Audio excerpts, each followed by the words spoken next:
Di video sebelumnya, kita sudah membongkar konspirasi klorin dan melihat bagaimana parasit serta virus pembajak sel dengan mudah menginfeksi kita. Setelah kita mengetahui fakta itu, mungkin banyak dari Anda berpikir, kalau gitu saya akan menghindari kolam umum dan berolahraga di danau, sungai, atau alam bebas saja. Hati-hati dengan apa yang Anda harapkan. Karena di danau yang tenang, sungai yang hangat, bahkan kubang lumpur tempat Anda bermain, di sini dapat bersembunyi teror biologis yang jauh lebih ganas dan lebih purba. Di sini kita akan membedah sebuah patogen tanpa belas kasihan yang tidak butuh ditelan untuk membunuh Anda. Ia masuk menembus tulang, meluluhkan pertahanan biologis terkuat manusia, dan memakan sel-sel saraf otak kita secara hidup-hidup. Selamat datang kembali di channel Mikrobiologi Giana Yatra bersama saya Dr. Cliff, spesialis mikrobiologi klinik. Hari ini kita akan membedah invasi mematikan di alam liar dan bagaimana cara ekstrim untuk bertahan hidup dari sang amuba pemakan otak. Mari kita mulai videonya, tolong disimak sampai habis.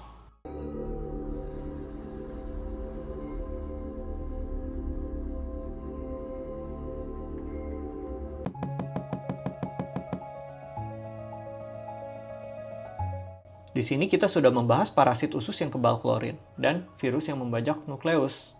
Tapi, jika kita berbicara tentang puncak teror biologis paling absolut di muka bumi ini, mimpi buruk paling nyata yang bisa Anda temui di air tawar, maka mahkota itu jatuh pada Naegleria fowleri. Sebenarnya apa sih ini? Binatang apa ini? Naegleria fowleri dikenal oleh jurnal-jurnal medis di seluruh dunia dengan julukan sebagai amuba pemakan otak, atau dalam bahasa Inggris kita sebut sebagai brain-eating amuba. Patogen ini tidak butuh perantara seperti nyamuk atau kutu untuk masuk ke dalam tubuh Anda. Ia mengintai secara mandiri dan dalam senyap di perairan air tawar seperti danau, sungai yang mengalir lambat, kolam lumpur, hingga sumber air panas alami yang bersuhu hangat. Ironisnya, meminum segelas penuh air yang mengandung amuba ini tidak akan membuat Anda sakit, di mana asam lambung Anda akan menghancurkannya. Namun, amuba ini memiliki rute invasi yang sangat spesifik dan sangat cerdas. Kita bayangkan, ketika di negara 4 musim, pasti saat musim panas kita akan merasakan sangat ingin mendinginkan tubuh dengan berenang. Air danau atau air sungai yang terlihat sangat jernih akan sangat terasa menyegarkan. Di sini Anda pun bersiap untuk melompat ke air tersebut, menyelam dan bermain air. Akibat tekanan benturan, air akan terdorong masuk secara paksa dan kuat ke bagian terdalam rongga hidung Anda. Saat itulah trofozoid atau bentuk aktif dari Naegleria fowleri tersangkut, di mana berada di dalam hidung manusia yang gelap dan lembab. Ia pun mulai merayap dan menempel dengan kuat pada selaput lendir hidung. Amuba ini dapat merasakan suhu tubuh manusia dan mencium adanya senyawa kimia dari saraf. Sehingga amuba ini pun bergerak secara aktif menelusuri jalur serabut saraf penciuman atau yang kita sebut sebagai nervus olfactorius. Ia pun merayap perlahan-lahan, menembus celah-celah tulang berlubang yang menjadi pembatas rongga hidung dan otak, atau yang kita sebut sebagai lamina cribrosa. Sekali ia berhasil melewati tulang itu, ia melakukan infiltrasi langsung ke pusat komando eksklusif tubuh kita, yaitu otak. Sebenarnya, apa yang dilakukan monster bersel satu ini di dalam sana? Prosesnya sangat mengerikan dan tak manusiawi. Amuba ini akan mensekresikan enzim pelarut dan molekul-molekul mematikan yang disebut sebagai matriks metaloproteinase, yang disebut sebagai MMP2, MMP9, dan MMP14. Enzim-enzim perusak ini pun berfungsi layaknya cairan asam yang meluluhkan dan menghancurkan struktur pelindung blood-brain barrier atau sawar darah otak. Setelah gerbang pertahanan hancur lebur, amuba ini masuk ke jaringan lunak otak. Ia tidak sekedar menginfeksi, namun benar-benar memakan otak. Naegleria fowleri menggunakan struktur fisik unik di tubuhnya yang disebut sebagai amubastomes, yaitu sebuah struktur yang berwujud persis seperti mulut atau mangkuk penghisap untuk mencabik, menelan, dan mencerna sel-sel saraf otak Anda secara hidup-hidup. Tentu saja, tubuh Anda tidak tinggal diam melihat otaknya dimakan. Sel-sel imun seperti mikroglia dan neutrofil akan mendeteksi invasi ini, dan sel-sel ini pun melancarkan serangan balasan yang sangat agresif. Namun, serangan imun ini justru menciptakan badai peradangan yang dahsyat di dalam tengkorak tertutup Anda. Penyakit ini dinamakan sebagai primary amoebic meningoencephalitis. Karena otak Anda tidak punya ruang untuk membengkak di dalam tengkorak keras, tekanan intrakranial otak Anda akan melonjak drastis. Pasien pun yang mayoritas adalah anak-anak atau dewasa muda akan tiba-tiba mengalami demam tinggi, sakit kepala yang hebat seperti tengkorak terbelah, kaku leher, kejang, halusinasi, dan koma. Tingkat kematian infeksi ini sangat absolut, yaitu mencapai sekitar 98%. Sekali amuba ini mencapai otak Anda, kematian hampir pasti akan menjemput hanya dalam waktu kurang dari 2 minggu sejak pertama kali Anda menyelam di air tersebut.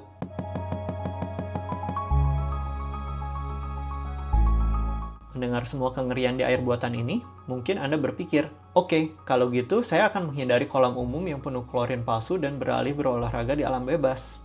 Hati-hati dengan apa yang Anda harapkan.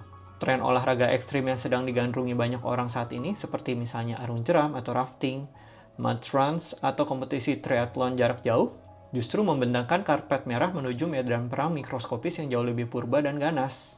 Di sini saat Anda mengayuh dayung atau mengarungi sungai-sungai tropis yang tenang di pedalaman Afrika dan Asia, ada parasit cacing darah bernama schistosoma yang dilepaskan secara masif oleh jutaan siput air tawar ke aliran sungai. Larva parasit ini, yang disebut sebagai serkaria, tidak butuh masuk melalui mulut Anda agar dapat menginfeksi tubuh. Mereka telah dirancang berevolusi untuk mengebor, merobek, dan menembus langsung dari pori-pori kulit manusia yang sehat dan utuh, hanya dalam hitungan detik atau menit saat kulit Anda bersentuhan dengan air. Mereka masuk ke pembuluh darah dan mulai berkembang biak di sana. Di kubangan-kubangan lumpur pun, yang menjadi tempat ajang dilaksanakan obstacle races, kengerian lain menanti. Air rawa dan lumpur itu seringkali bercampur dengan genangan urin tikus atau hewan ternak yang mengandung bakteri Leptospira. Saat para atlet yang kelelahan ini merangkak, terjatuh, dan berguling melewati rintangan lumpur, bakteri berbentuk spiral ini dengan sangat mudah menyusup masuk ke aliran darah melalui goresan ranting, lecet, atau bahkan melalui selaput mata. Tidak hanya itu, aksi tidak sengaja menelan sedikit cipratan air berlumpur telah terbukti memicu wabah muntah darah dan diare massal pada puluhan hingga ratusan atlet akibat invasi norovirus dan bakteri usus seperti misalnya Campylobacter dan Shigella. Bahkan, ada laporan medis yang mencengangkan, yaitu seorang atlet olahraga lumpur di Amerika Serikat yang tanpa sadar menghirup spora jamur yang kita kenal sebagai Histoplasma capsulatum, yaitu jamur yang biasanya hidup di kotoran kelelawar atau burung. Spora jamur ini dapat masuk ke paru-paru, menyebar, dan menyebabkan miokarditis atau radang otot jantung yang luar biasa parah. Jamur ini hampir saja merenggut nyawanya karena ia bermain di lumpur.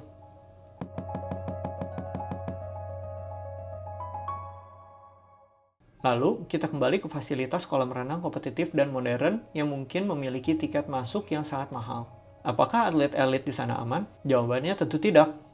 Makalah epidemiologi membuktikan bahwa ancaman nyata tidak hanya di dalam air, tapi juga mengintai di tempat yang Anda pikir kering dan bersih, yaitu di dek pinggir kolam. Hanya dengan kebiasaan yang sangat sepele dan lazim dilakukan setiap hari, misalnya nyeker dari ruang ganti ke kolam, meletakkan handuk atau jubah mandi sembarangan di bangku umum, hingga kebiasaan meminjam alat renang seperti kaki katak pada teman.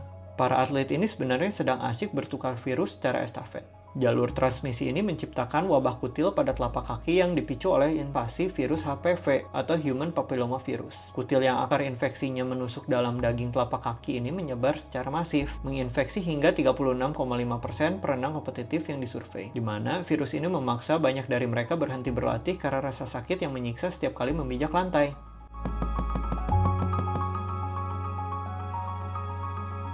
Ada satu fakta konspirasi biologi yang tidak kalah mengejutkan, di mana berenang di kolam outdoor di bawah sinar terik matahari menyajikan bahaya lebih parah. Sengatan matahari yang terlalu lama saat Anda berenang di siang bolong, hingga menyebabkan kulit Anda merah dan melepuh yang kita sebut sebagai sunburn, terbukti secara medis dapat menyebabkan stres seluler dan menekan sistem imun Anda secara drastis.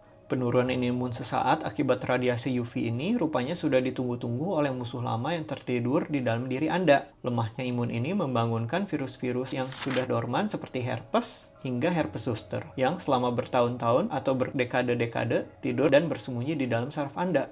Di tempat yang Anda pikir Anda menyehatkan badan, radiasi matahari dan kelemahan tubuh Anda sendiri justru sedang mengkhianati Anda dari dalam.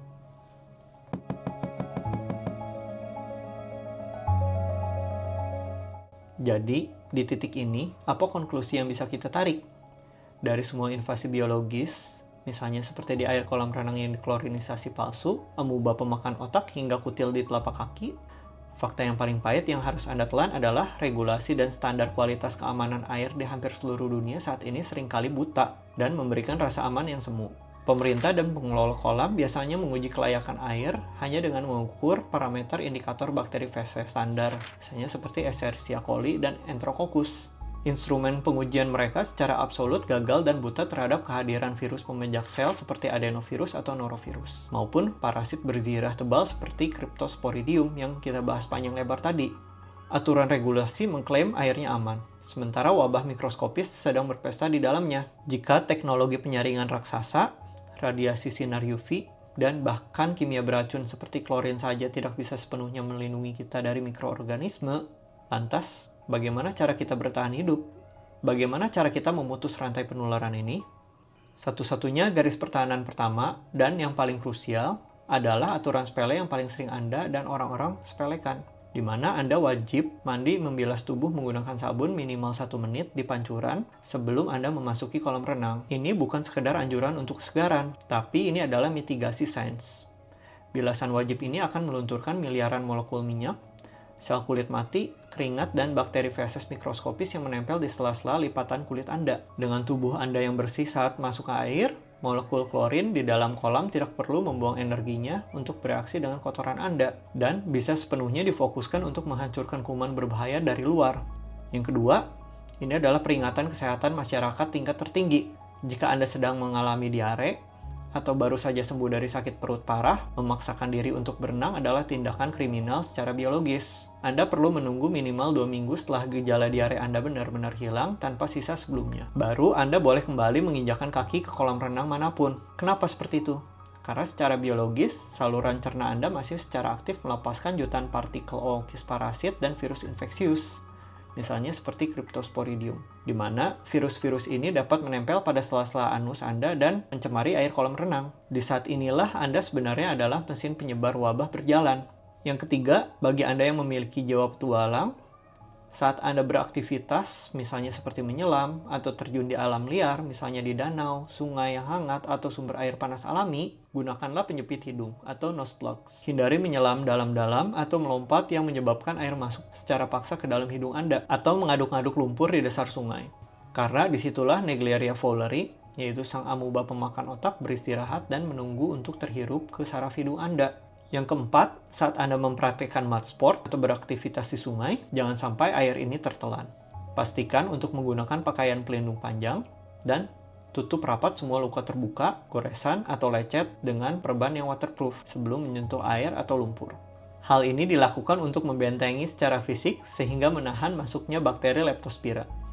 Dan yang tidak kalah penting, jika Anda terpaksa terpapar air sungai atau rawa di daerah tropis, setelah keluar dari air, Anda harus membilas tubuh Anda dengan air bersih, lalu menggosok kulit Anda secara kuat-kuat menggunakan handuk kering. Ini adalah manuver fisik untuk secara paksa melepaskan, menggagalkan, dan membunuh larva parasit cacing schistosoma yang baru menempel dan sedang mencoba mengebor masuk menembus pori-pori kulit Anda. Ingatlah selalu kata-kata ini. Saat Anda melihat birunya air di kemudian hari, kolam renang buatan manusia, sungai yang mengalir, dan kubangan lumpur di alam bebas bukanlah sekedar bak mandi raksasa. Di tingkat yang tidak bisa dilihat oleh mata manusia, air sendiri adalah sebuah ekosistem mikroskopis purba yang hidup, terus berevolusi, brutal, tidak kenal ampun, dan selalu menuntut Anda untuk waspada 100%.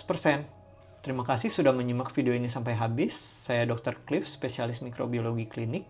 Jika ada hal yang ingin Anda bahas, bisa tinggalkan di kolom komentar. Tetap penasaran, tetap waspada, dan jangan pernah telan air kolam renang Anda. Sampai jumpa di investigasi misteri sains dan sejarah kelam selanjutnya. Dah!